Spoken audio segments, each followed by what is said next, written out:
Bienvenidos, soy Jesús Gatica y esta es una nueva sección que se llama Dentro de ti, donde vamos a hablar de charlas divulgativas para encontrarnos y descubrirnos sobre nosotros mismos. Y hoy tenemos una invitada especial, venimos pisando fuerte, ella es Natividad Domínguez, Nati. Buenos días.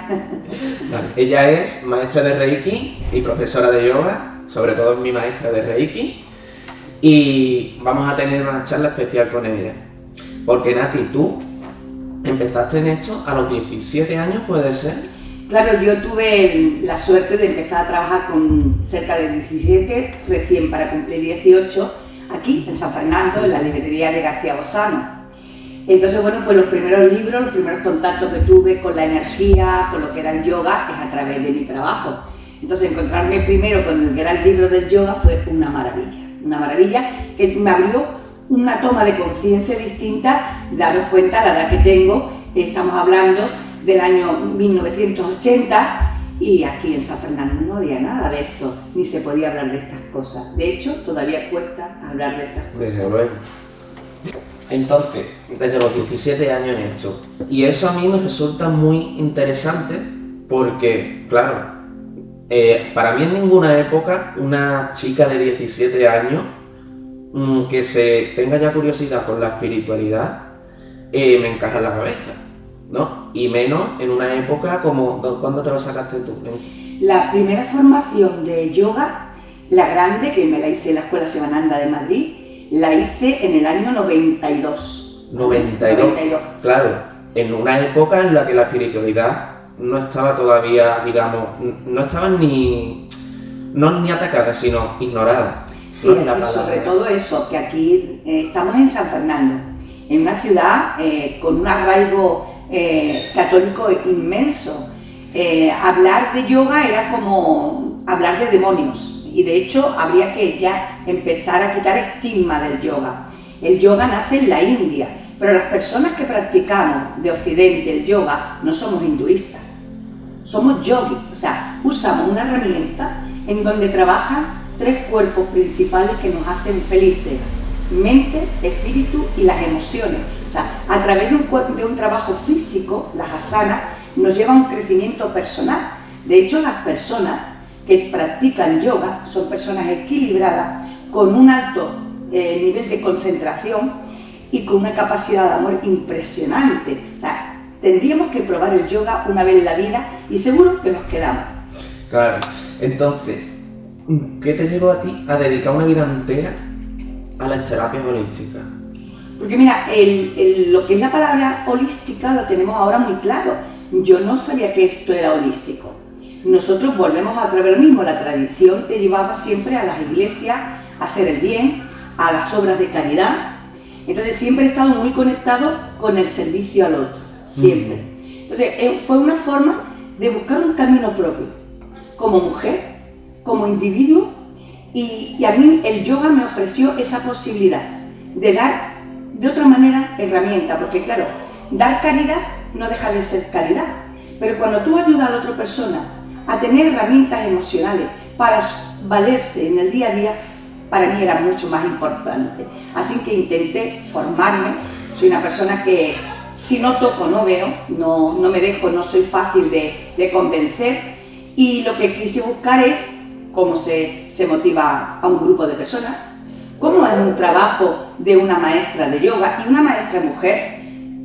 De aquella era difícil, de hoy todavía se sigue siendo complicado, porque tenemos la imagen del gurú, del maestro, y una maestra holística es complicado. Pero bueno, dando rigor y trabajo serio se llega, y de hecho aquí estoy. Claro, imagino en los años 90, una mujer, terapia holística, espiritualidad, era muy difícil, no me Claro, imagino. exacto. Vale, y ¿recuerda cómo fue tu primera sesión como reikista o como profesora de yoga?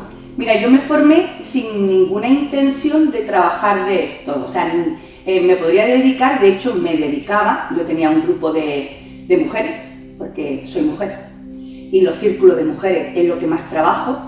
Empecé en casa, como ya tenía la formación, yo seguía recibiendo de mis maestros y maestras el yoga, Y en casa, pues los sábados teníamos un grupo de mujeres que hacíamos algunas meditaciones o algunos estiramientos y después pues merendábamos y teníamos como una puesta en común, ¿no? Que habíamos sentido, era como un club de lectura también, de hecho hice un club, el club de la Rosa de los Vientos y lo creé en mi casa. Entonces, bueno, pues yo trabajaba, digamos, a espaldas a la realidad social de San Fernando, porque era muy complejo, sigue siendo complejo, porque no nos entienden a la persona que trabaja con herramientas holísticas.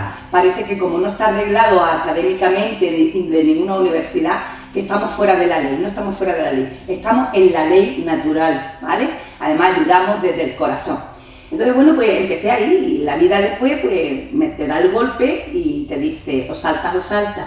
Y salté y comencé ya pues a trabajar de profesora de yoga. ¿Y hubo un momento en que dudaste en el camino o lo que sea, o siempre...? La vida, cuando tú tienes muy claro tu objetivo, las dudas no es que aparezcan, aparecen muchos caminos. O sea, tienes que elegir constantemente. Pero yo siempre digo, y lo que enseño, si tienes que ir a Almería, al final la vida te va a llevar a Almería, de alguna manera. Entonces, no te apartes de tu meta. A veces el camino es hacia arriba, otras veces hacia los lados y otras veces hacia abajo. Y esas son las 5 direcciones que se enseñan en yoga. Nunca hay una línea recta y todas las líneas nos va a llegar a nuestra meta. Y hablando un poco de Reiki, ¿qué es el Reiki para ti después de tantos años? Porque claro, hoy día hay mucha gente que dice, yo soy reikista, porque me he hecho un curso. Exacto. Vale, entonces, ¿qué es el Reiki para ti? Pues fíjate, el Reiki llega a mi vida en el año 87. No se le conocía como Reiki, sino imposición de mano. El Reiki es algo natural. De hecho, nosotros cuando nos caemos, lo primero que hacemos es tocar la parte dolida y nos damos ese pequeño masaje. Incluso a los niños, cuando se golpean la cabeza, lo que hacemos es intentar borrarle el dolor con las manos.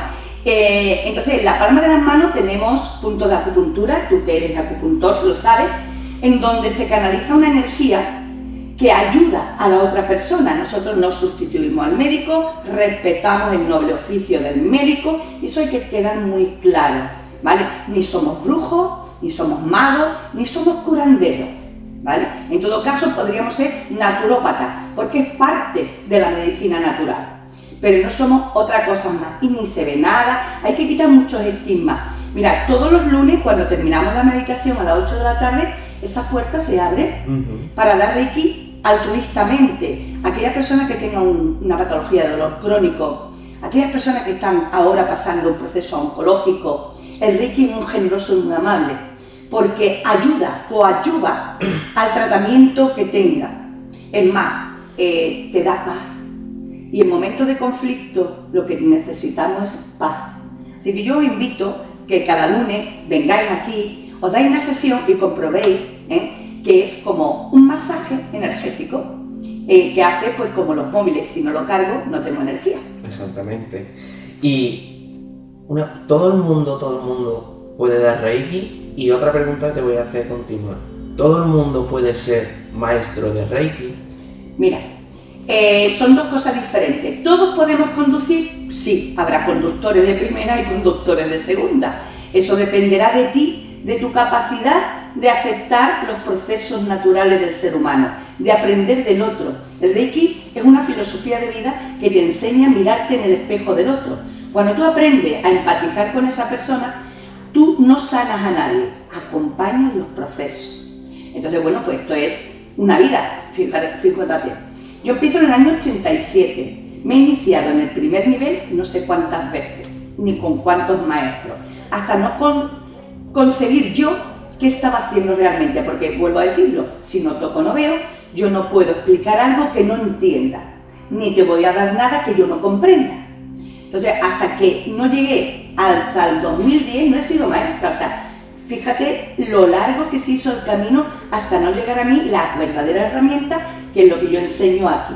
Una herramienta de verdad. Nosotros vamos a los hospitales, vamos a la residencia de ancianos, favorecemos ese equilibrio interno que necesitamos en algunas etapas de nuestra vida. Yo aconsejo que vengan a probarlo, ¿vale? Que se van a ir súper bien. Y si todo el mundo puede ser reikista, pero maestro no. ¿Por qué? Porque la maestría te lleva al servicio al otro por encima de todo. Y estamos en una sociedad bastante egoísta, una sociedad muy individualista y una sociedad que prima todo al valor material. Entonces a mí me enseñaron que para dar una maestría, que la maestría sirve solamente para enseñar, ¿vale?, que no vendiera yo el Reiki, y no lo vendo. Yo he dado desde el 2010 muy pocas maestrías. Lo doy desde el sentimiento, desde el amor que me lleva a verte, de que eres una persona que está capacitada para poder acompañar esos procesos sin adulterarlo y sin, digamos, vulgarizar la práctica. Entonces, bueno, a mí no me va la vida en dar maestría. Así que buscar siempre a una persona, yo siempre digo, yo cuando me he fijado en grandes personas, veo su línea de tiempo, qué ha hecho en su vida por todo lo que dice o predica. Guíate por eso y nunca te equivocarás de maestro o maestra. Exacto. Y otra cosa que por lo menos a mí me pasa cuando estoy con personas en consulta es que a lo mejor no le hago trabajos energéticos y al día siguiente me dice, pues estoy un poco peor. No sé si a ti te pasa también. ¿Qué tienes que decir respecto a eso? Pues eso, mira, no hay que tener miedo. Es igual que si vamos a un fisio, ¿vale?, con todo el respeto, y cuando nos manipula la espalda nos deja hecha polvo, pero es que es lo justo y necesario para la sanación. En el Reiki se llama crisis de sanación. O sea, hay un dolor agudo, hay una patología de inflamatoria, y cuando colocamos las manos, que funciona como si fuera un láser que da un calor muy agradable y es penetrante, pero es no doloroso. Entonces, bueno, pues si esa patología tiene que desaparecer, para que desaparezca algo, mira, un ejemplo súper claro. Nosotros somos casi un 80% de agua. Si en mi cuerpo hay una parte que está congelada, es un taco de hielo. Para que eso se diluya, le aplicamos una fuente de calor que son nuestras manos. Cuando habéis cogido alguna vez un taco de hielo, ¿qué os ha pasado en las manos? ¿Qué quema? Que quema. Pues es la crisis de sanación. Pero después se diluye y es maravilloso porque entonces todo tu cuerpo empieza a armonizar. Así que no hay que asustarse. Por eso tenemos que ir a un terapeuta que sea terapeuta, que sepa explicar las partes del cuerpo. Tenemos que saber la anatomía. De hecho, muchas veces cuando yo me enfrento no me enfrento, sino que comparto con equipos médicos, cuando hemos hecho historias clínicas en los hospitales, a mí me dicen que si yo pertenezco al sistema de salud, es que llevo muchos años estudiando la anatomía humana. He hecho parte de la medicina, tanto ayurvédica como medicina china. Entonces, en mí está tener la preparación correcta para hablar con la persona. Esa es la preparación que tiene que tener cualquier persona que trate a personas. Buscar siempre la persona que esté adecuadamente, aunque no tengamos universidades, sí tenemos centros holísticos con profesionales grandes que nos enseñan. Nosotros, tanto tú como yo, no hemos bajado ningún tutorial de YouTube, ¿de acuerdo? Esa es otra. No, nosotros nos hemos formado y no ha costado la formación. No solamente dinero, esfuerzo, porque además es continuo, porque tengo 64 años y sigo formándome. Lo último que he hecho ha sido un máster de terapia familiar y mediación porque lo veía necesario por cómo está la sociedad y poder intentar ayudar un poco más a mis alumnos. ¿Y has visto algún cambio real en alguna persona, algún caso que te marcara en especial? En todos, porque todos, porque esto no es un sistema de creencias, no es religión, no hay que creer. Yo no tengo que creer en el paracetamol, yo me lo tomo y funciona. Pues esto es igual, ¿vale? En todos, porque todos resuelven algo. El Reiki es muy generoso a nivel emocional. La persona se desnuda después contigo, por eso tenemos que estar preparados. Nosotros no podemos manipular la información, ni podemos aconsejar. Nosotros escuchamos, hacemos una escucha activa, que la persona que viene con un problema emocional, con una carga, un despido, un duelo, una enfermedad crónica, esa persona necesita un desahogo y tú tienes que ser simplemente oyente, dar un abrazo con la mirada. Porque el gesto mayor es saber mirar a los ojos del otro, que se nos ha olvidado que ya no nos miramos. Es verdad. ¿Se puede practicar Reiki sin trabajar el ego? No, para nada. Y es lo que más le cuesta a los alumnos. Eso pasa como en la meditación. La gente huye de meditar porque es un viaje hacia adentro. La respuesta está dentro. Buscamos fuera lo que ya tenemos. Somos un completo gracias al cielo. Entonces, claro, el trabajarse el ego es tan complejo porque primero no sabemos lo que es. Yo siempre enseño que el ego es un perrito que debemos de llevar atrás. Pero no, lo normal es que lo llevamos delante y tira de nosotros. Hablamos desde el ego, nos posicionamos desde el ego, sufrimos desde el ego. Entonces, ese desapego al ego es lo que trabajamos aquí los lunes a las 7:30, la meditación. Es sumamente importante para diferenciar qué realidad tengo y qué realidad me estoy inventando yo. Porque mi ego me pone una venda. Y entonces digo, hay que ver Jesús cómo me mira. ¿Qué manía me tiene Jesús? No me puede ni ver. Y ahora yo te cojo a ti una tirria que me muero. Seguramente si te pregunto, ni me has mirado, ni sientes eso por mí. Y ese es el ego que tenemos, y tenemos un ego cada vez más grande. O sea, que podemos decir que es una percepción de nosotros mismos. Claro, nosotros tenemos lo que se llama imputación de la mente, imputamos todo, pero si después preguntamos, esto es como el suponer que es gratis, ¿no? Ah, no, mi amiga no me llamó porque supongo que... Pregúntale por qué. Acepta la realidad. Si no te llamó será por algo, pero lo tienes que aceptar. Y al ser humano le cuesta aceptar.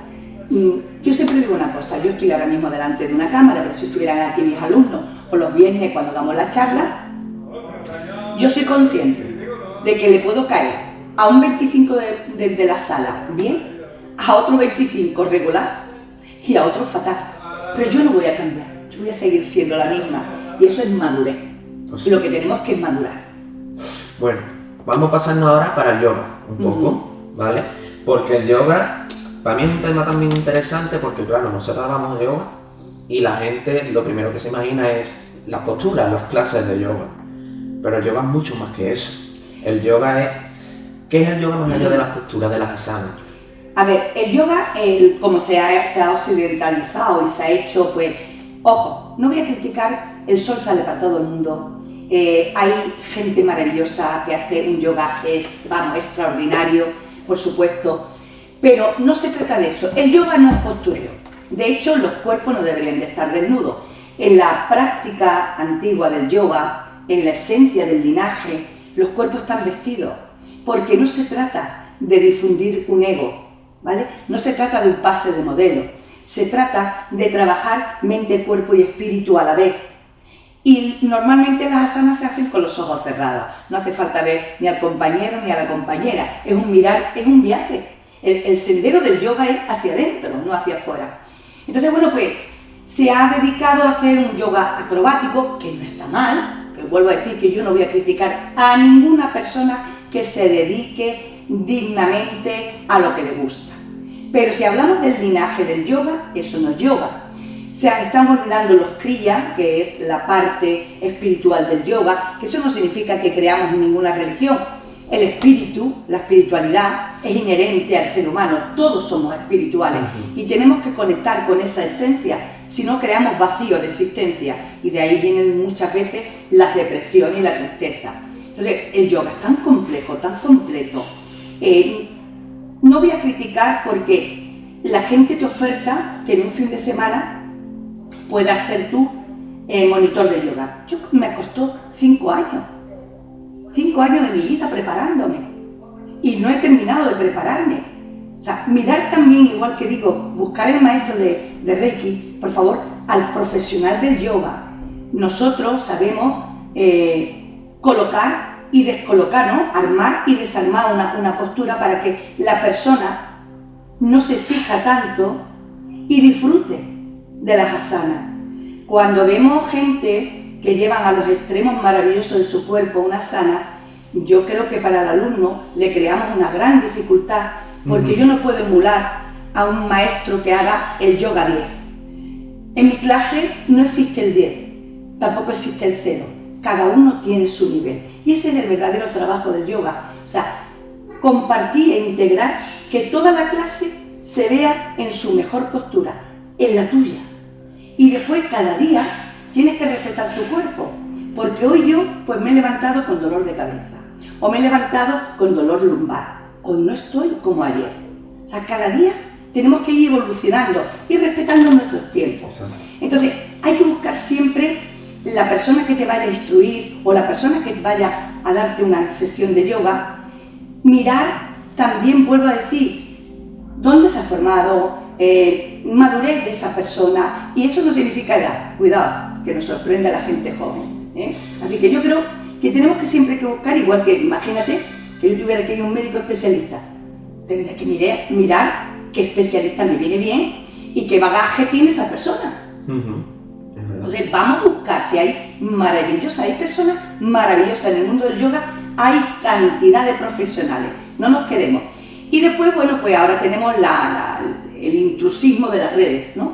Que todavía duele más, porque imaginaros las personas que se están formando vía online, sin haber tenido contacto real con lo que es una clase de yoga. Y eso no quiere decir que no sea correcto lo online. Yo no voy para atrás, yo siempre voy a ir para adelante. El online lo tenemos que usar como una herramienta más complementaria, pero realmente una sesión de yoga tiene que ser aquí, en presencial. Es una energía maestro-alumno, con los demás alumnos, se hace una simbiosis muy bonita, se crea una sinergia maravillosa, y eso es el yoga. ¿Por qué crees que tanta gente hace yoga y no cambia su vida? ¿Tiene que ver todo esto que has explicado? Claro, es que ¿qué te están comunicando? Es como si yo vuelvo a decir, que es que a mí no me gusta desacreditar a nadie, porque vuelvo a decir, el camino te va a llegar donde te tiene que llegar. A mí me llegó de una manera, que te puede llegar de otra, y ser después el mejor maestro del mundo. La historia es cómo formamos por un lado y cómo damos la información correcta de una clase de yoga. Esa es la historia. ¿Cómo la estamos dando? ¿Desde dónde? ¿Desde mi ego? Si un maestro no es espiritual, está dando asana, muy bonita, bien hecha, maravillosa ejecutada, pero eso no es el yoga. El yoga tiene que ir hacia adentro, hacia tu espíritu, sacar de ti lo mejor. Es que se saca la mejor versión de una persona haciendo yoga. Y olvidar, mira, yo siempre digo que correr es maravilloso, que cualquier práctica deportiva es maravillosa, no maravillosa, es beneficiosa, ¿vale? Para nuestra salud en general. Pero el yoga alcanza algo que es el alma. Y eso hay que trabajarlo también, porque somos alma. Sí. ¿Se puede sanar solo con yoga? Mirad, nosotros en un centro holístico facilitamos todas las herramientas, porque a lo mejor a ti te viene bien el yoga, a otro le viene una sesión de Reiki, a otro una sesión de quiromasaje, a otro un par de boy, los imanes. O sea, tenemos que facilitar como si esto fuera una librería con distintos estantes de libros y distintas filosofías de literatura. Entonces, aquí hay de todo, y hay personas que se integran en el yoga y no quieren otra cosa más, y por supuesto que les cambia la vida. Otro día vamos a hacer esto, pero con mis alumnos, para que ellos hablen de cómo les se transformó, cómo empiezan a, como yo digo, de uno en uno sin empujar. Céntrate en el aquí y en la ahora, respira, para, habla desde la calma. Cuando hablamos desde la calma no hay conflicto, no se crean luchas. Todo eso, esas enseñanzas, es parte de la filosofía del yoga. O sea, claro que te cambia. Yo tengo una estructura, claro, yo he mamado de muchos maestros, gracias al cielo, benditos todos los que he encontrado en el camino. Entonces yo he hecho mi propio, de hecho, aquí se trabaja el Daya Reijo Yoga, que se registró. El Daya significa compasión, ¿vale? Reijo es la energía universal, que yo no puedo separar el Reiki de lo que soy, porque combino las dos energías. Entonces, bueno, pues cuando tú te entregas en una clase, además yo me transformo, yo entro aquí en esta sala y ya no soy Nati Domínguez, yo soy ahí una alumna más y una maestra, porque convivimos, ¿vale? En los dos momentos, ser alumno, porque escucho al otro y aprendo del otro, y soy maestro porque estoy dando enseñanza. Entonces, bueno, cuando tú entras aquí, te transformas. Yo tengo una forma particular de finalizar la clase, que es en la relajación profunda, normalmente les leo un cuento. Yo soy muy cuentista y tengo grandes cuentos. La vida me ha enseñado a través de los libros. Yo amo los libros. Entonces, bueno, pues le leo un cuento, pues imagínate, de crecimiento personal, de fluir, y ese día pues nos vamos a un lago, echamos esa hojita cómo fluye, cómo no se hunde, cuando se hunde, las piedras del camino, y al final de la clase hacemos una apuesta en común, y ahí salen muchas cosas. Y la persona que venía cargada con un problema, Hombre, yo no soy la Virgen de Lourdes ni de Fátima ni voy a hacer milagros, pero se va a lo mejor con un punto de más luz o de más lucidez para solucionar ese problema fuera. Y si no lo hay, sí se va acompañada y escuchada, que no es poco. Desde luego. ¿Qué le dirías a alguien que empieza el yoga solo por el físico o por lo superficial? Bueno, vuelvo a decir lo mismo, el camino le va a llevar, porque eso es satisfactorio momentáneamente. Imaginaros las personas que no puedan tener ese gran físico, las personas que no puedan tener una movilidad. El yoga se puede hacer en silla, ¿vale? El yoga no es una estructura de 1,80 m y tantos kilos, tanto castigo que nos están dando en esta sociedad, que una cosa es estar bien, sano y saludable, y otra cosa es ser la perfección en todo. O sea, eso, y además evitar el edadismo también, ¿no? Yo tengo alumnas de 78, de 80, tengo alumnas de 15, tengo niños pequeños, o sea, todo, ¿vale? De 0 a 99, todos podemos estar en un mismo espacio. Eso es compartir. Y ahora quiero sacar el tema de la enfermedad, y eso vamos a sacarlo. ¿Qué es la enfermedad para ti? ¿Tiene un origen energético? Claro, esto es lo que más cuesta. Porque claro, mira, en redes hay un médico, me atrevo a decir porque está en redes y se puede decir, que es Manel Ballester, un médico catalán, cardiólogo, que él ya habla de lo que es la energía en el cuerpo, ¿no? Él se ve en una aula magna diciéndole a sus colegas que habían llegado tarde a la medicina, porque había separado la parte física de la anatomía con la energía misma que mueve ese músculo. Y tú sabes que el músculo se mueve a través de energía. De hecho, el corazón tiene 2,5 vatios de electricidad. O sea, somos energía, ¿eh? O sea, nuestro cuerpo físico es materia comprimida, que es energía. Bien, cuando comprendemos todo eso, entendemos que cuando hay un desequilibrio emocional, de hecho, imagínate un impacto, ¿no? Te llaman ahora y de pronto no sé, alguien de tu familia ha sufrido un accidente o tú mismo te despiden del trabajo de tu vida. Ese impacto, si no está bien llevado, te puede llevar a un infarto. ¿Que tú ya tenías patologías previas? Seguro, ¿no? Yo siempre diré que nosotros somos un jardín con muchas semillitas. Si yo no le echo agüita a la semilla del azúcar, pues no seré diabética. Pero si yo le echo pues, mucho dulce, muchos donuts, seguramente seré diabética. Pero sí podemos sanar a través de ese equilibrio interno. Porque el cuerpo necesita, cuando está enfermo, necesita paz. ¿Qué hacen los animales en la naturaleza? ¿Qué hace el lobo? Se va a su cueva. ¿Por qué se va? Para sanar sus heridas. Nosotros estamos tan enfocados en que tenemos que estar bien sí o sí, que no escuchamos nuestro cuerpo, no lo escuchamos para nada. Nosotros no podemos decir que realmente todo se produce a través de las emociones, pero sí que es verdad que afecta. Que cuando tú estás en paz contigo, pues tu cuerpo, al estar en armonía, puedes recibir con mayor facilidad el medicamento y aprovechar los beneficios del mismo.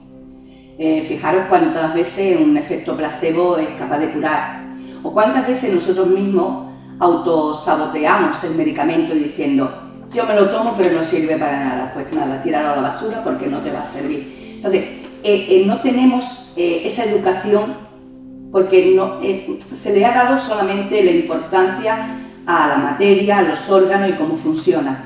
Pero Paracelso decía que no existía la enfermedad sino el enfermo, porque tú y yo podemos enfermar ahora mismo de una misma patología, yo la resuelvo de una manera y tú otra. Si tu máquina, que es tu cuerpo, es igual que el mío, ¿por qué yo resuelvo de una manera y tú de la otra? Pues porque aquí va el aprendizaje que yo tengo, el miedo a la enfermedad, el miedo a morirme, eso también nos impacta. Por eso es tan importante abrirse un poquito más al mundo de la energía, aprender igual que aprendemos de una máquina de casa, de una lavadora con sus programas. Nosotros también tenemos nuestros propios programas y tú lo sabes, con el par de imanes. O sea, tenemos un programa ya diseñado y muchas veces cuando viene un modelo de fábrica que la programación no la tiene muy adecuada o en la infancia hemos resuelto de alguna manera porque éramos niños, pues resulta que ese programa se queda ahí enconado y salta siempre, ¿vale? Esto nos pasa en la lavadora, cuando el botón ya se ha corrido, pues resulta que tú quieres poner el centrifugado antes y no te deja. Entonces, aprender de nosotros creo que es sumamente importante. Sí. Y hay una cosa que hablando ya del tema contemporáneo, en los últimos años ha habido un cambio de la espiritualidad, ¿sabes? Y ese cambio ha habido muchas divisiones, ¿no? Hay nuevas generaciones que están emergiendo en esta espiritualidad, otras que se están cerrando más, ¿no? Entonces, estas nuevas generaciones que están retomando las terapias me interesa mucho porque tú siempre estás diciendo últimamente, yo estoy ya en el tiempo de descuento, quiero que las nuevas generaciones conozcan esta espiritualidad de alguna forma. ¿Qué les diría a estas nuevas generaciones? Primero, separar espiritualidad de religión y que ambas, porque yo soy espíritu, no está reñida con practicar una religión, ¿de acuerdo? Pero hay que separar. Lo que se viene aquí buscando, como cuando tú vas a un profesional de la salud mental, tú estás buscando la ayuda para una causa. Cuando tú vienes a un centro espiritual, lo que tú estás buscando es la meditación, el yoga, el reiki, herramientas que no tienes ahí afuera. Porque ahí fuera, la mayoría de las veces todo se resuelve con medicación. Y hay veces que no hace falta la medicación, sino tomar conciencia, ese despertar de conciencia. Pero también es verdad, y vuelvo a decir lo mismo, cuidado con las redes, cuidado con los grandes gurús que hay en redes y cuidado con la IA, porque ya no sabemos dónde está la realidad. Hoy para la gente joven es más complicado quizás que para nosotros, porque hay demasiada información y no toda es la correcta. Cuando trabajamos desde nosotros hay como un dispositivo natural que se llama intuición, que se desarrolla más rápido y te hace coger el camino y la vereda correcta, la tuya. No seamos, como yo digo, ovejitas, no. Tú tienes tu propio camino, lo puedes compartir, pero tú tienes tu propio camino. Entonces, fijar tu personalidad, hacerte consciente, hacerte maduro, es que el que no venga a un centro holístico se pierde lo que estamos reclamando en los colegios. Estamos reclamando una asignatura nueva que se llama educación emocional. Los niños necesitan manejar el estrés, el enfado, la ira, la rabia, reconocer dónde sufren esa rabia, ese estrés, para que después sea un adulto sano, feliz y consciente. Así que yo invito que conozcáis los centros holísticos, ¿de acuerdo? Vale, y Nati, para terminar te voy a hacer un par de preguntitas rápidas para que tú me respondas. Reiki en una palabra. Reiki es una palabra japonesa que significa rei, energía, rey universo, y ki, energía universal. El ki es como en el qigong, en el qigong, en el tai chi, es la energía vital de tu cuerpo. Yoga en una palabra. Unión, además es lo que significa en sánscrito, unión. Energía en una palabra. Energía, tú, eres vida. ¿Qué es sanar? Sanar es ir a tu herida. ¿El ego es enemigo o maestro? Maestro. ¿Espiritualidad o coherencia? Coherencia. ¿Silencio o acción? Primero silencio y después acción. Pues listo, Nati, muchísimas gracias. Este último minuto para decir algo. ¿Quieres hablar sobre Isapera número 3 en San Fernando? Tenemos la gran suerte, llevamos este año, hacemos 15 años. Tenemos un ideario único, no solamente yoga, también trabajamos con la exclusión social fuera, trabajamos con violencia de género, trabajamos con gente sin hogar, trabajamos una gala benéfica todos los años a favor de otra entidad. Este año va a ir a Upace de San Fernando. Venid aquí, acercaros, hay mucho por hacer y todas las manos son necesarias. Os esperamos. Bien, pues muchísimas gracias, Nati, y nos vemos.